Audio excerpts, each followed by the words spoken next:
guys, so welcome back to my channel today, and we are doing another episode of Design and Decorate, which is actually episode 17 of Design and Decorate at 17 Culpepper House, which I did not plan that at all, which is so cool, because I'm like, when I was building it, I was like, I wonder what episode this is, because I really don't know, so that's a thing, which I'm so proud of, because like, it's so cool, because I have not done an apartment build in literally forever since the first episode when I did Penny Pizzazz's apartment, so that was a thing, and I feel happy that I'm adventuring back into same as building apartments. So I have a little bit of a story to tell you about this apartment. Like, it has there's a story behind this apartment, of course. I usually do it in all my builds. Now that I do, okay.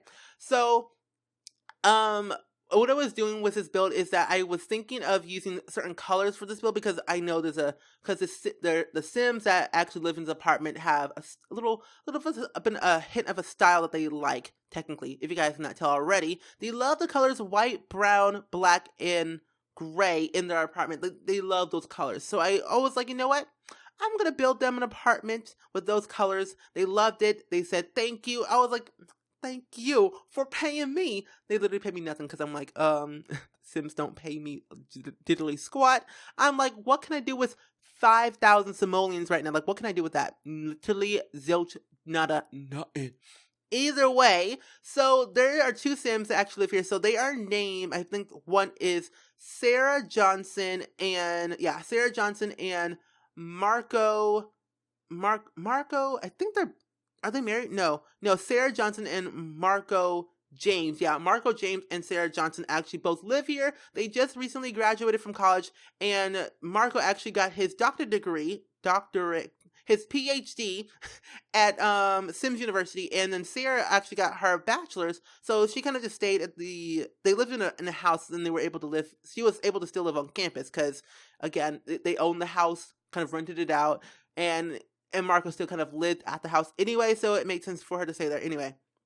So while Marco was actually staying at during college, Sarah was actually looking for apartments, and she came across this ad saying in San Machino at 17 Culpepper House that there was this apartment that was for rent.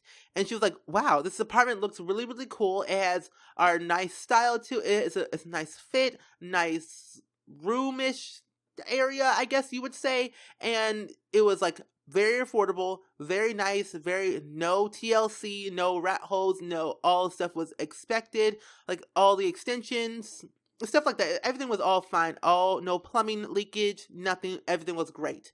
So she was able to tell Marco about the apartment, and he agreed with her, and they said that they put a down payment for the apartment, and once they put a down payment onto it, and while Marco was still going to college, and Sarah was basically going in and out of the house to the apartment to kind of like clean around, make sure everything was kind of neat and tidy when they moved in after Marco kind of graduated from college.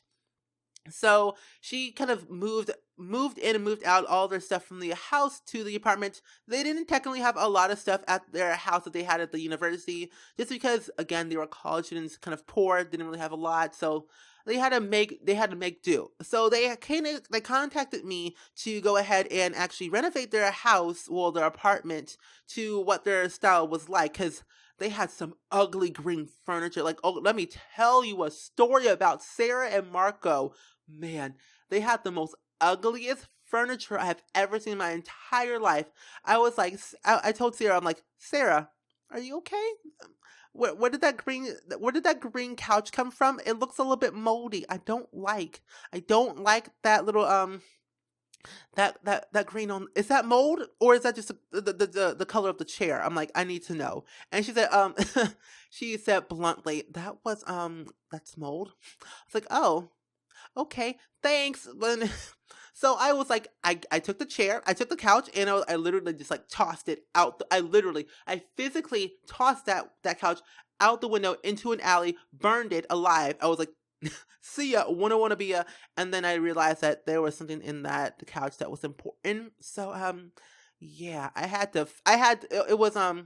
it was actually Sarah's diploma from college, her bachelor's degree. I forgot. I don't know what happened, but I think she was like, when she was unpacking the house at the university, she put her plaque, her diploma onto the couch, and I guess it kind of slipped through her the creases of the couch or whatever. And somehow I didn't realize that, and I tossed it out the window, set it on fire, and I was like, oh. I was like, wait a minute. Oops, my bad. And so I was kind of like, I should probably do something about that. So I did. I made a, okay. See, I have connections to the sim. I have connections from the dean. So I basically said, let me tell you a story about Dean Walters. We go way back. We go way back in like the in the year 2000. We go way back. So I said to Dean Walters, like, so yeah, hey Jerry Walters. So you know, you remember me back in 2000? We met at the bar. We were chatting and stuff like that. And clearly in the year 2000, I was only 4 years old. So in real life, but in the game, tell you now, straight up. But I said, hey, yeah, Miss, yeah. So what happened was, I burned one of my clients' diploma. And he said again, yeah. He said again, yeah. I burned multiple diplomas of people's diplomas multiple times already. So yeah, don't tell Sarah, please don't, because she will probably not have me regret. I don't know. She can't do dooley squat. I made her apartment look amazing, so she can't complain. She can always get a new one. So I basically did that. I asked Dean Walters to make me another one, and he did. So I'm glad he did. And I put it against where their front entrance was.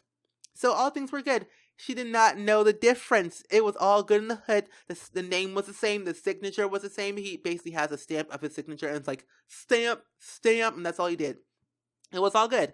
So basically, all it ends in, like, all things ended really well. Sarah and Marco were great. Marco graduated at the top of his class in high honors, which was, he had about a lot of classes he had to go through to get his doctorate degree.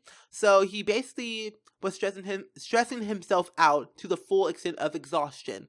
And he was fine with it, and he had completed his goal. He got his doctorate degree, and now they're living in San Marino in this apartment, and they are kind of expecting a child. So I was like, Marco and Sarah, what are you doing? You literally just got this apartment, and now you're expecting a child. Like, you didn't tell me that in your plans. I'm like, I don't know what you did between the month I had to spend on this apartment and the time that you were still in college. I'm like, between that 1 month's time, I'm like, how'd you know you figured out? Like, you could have told me. You could have told me. Like literally, I could have changed the whole entire plan. But no. They didn't tell me at all. They said, oh, I forgot to tell you, I'm pregnant. I'm like, what? I'm sorry, Sarah. You said you're pregnant. I don't understand. I literally spent like about a couple weeks on this apartment just to get all the materials all ready and collected. But then you tell me you're pregnant. Well, okay, thanks. So now you have to like downsize some stuff. You have to remove some stuff, and you have to get your own contractor to bulldoze some walls down or move again to a different house. I don't care where you live. You paid me. That's all I care about. But seriously, Sarah, come on. I know. Whatever. Anywho, Sarah and Marco are actually pretty happy about themselves, and they are living a happy life. And after that, it was like, when she told me that she was pregnant, that was like literally 2 years ago. So they have a 2-year-old toddler living in this apartment, and I built this house. Well, not physically. Okay, I say stories that sound so realistic, but they really aren't. So I have a problem about doing that a lot. So I tell a lot of stories that sound so real, but they really aren't. So Sarah and Marco have a son named, I think his name was Matthew. Yeah, Matthew. And they're both married actually, and they took Marco. Oh man, I forgot what his last name was. Oh man, I forgot what Marco's last name was. But either way, I think his last name was Evans. I don't know. But Marco and Sarah are actually married right now, and they have a 2-year-old toddler. They got married last year when the toddler was 1 year old, and he was like a little ring bearer. It was so cute. It was really nice. He was walking down the aisle with his parents and stuff like that. And yeah, Marco, Sarah, and Matthew. Yeah. Marco, Sarah, and Matthew all live in this apartment, which is so weird because their apartment is so cramped little that they feel like that after 2 years they like were able to afford a new house. They're starting to look for a new house, and I'm like, wow. And so basically, Marco got his PhD in, I think, was business, and Sarah got her bachelor's degree in marketing. So she's actually in the social media career right now, and Marco is actually in the business field of, I think it's in the business field. I think we have a business career in The Sims 4. I don't know. It's like something business, law, whatever. It's in that field of The Sims 4. So Sarah's in the social media career right now. She's at level 5 of her career. And Marco is at level 7 of his career. So they're doing pretty successful right now. And they just potty trained Matthew, which was so funny because the time that they had to go through, the babysitters that they had to go through, man, Lord knows they had the struggles of a lifetime dealing with Matthew for the past 2 years. But either way, they have been very, very successful in their lives, and now that they're living a life of happiness and not really struggle anymore, they feel a sense of completion and happiness, and just they know in their heart that they have hope. And I believe that they have hope. And one day, Matthew will grow up, become like his father one day, because he owns a business of his own, so that's the thing. Either way, so we are pretty much into the screenshots right now. So I hope you guys really much enjoyed this apartment as much as I did. Let me know what you guys think down in the comments below. If you have any suggestions, go ahead and tweet me on Twitter, Spring_Sims on Twitter. But if you want to follow my blog, it is also linked down below in the description below, of course, as always. But still, I hope you guys enjoyed it, and I will see you guys all in the very next video. But I forgot to tell you, this house is up on the gallery right now. So either way, I hope you guys enjoyed it, and I will see you guys all in the very next video. Bye!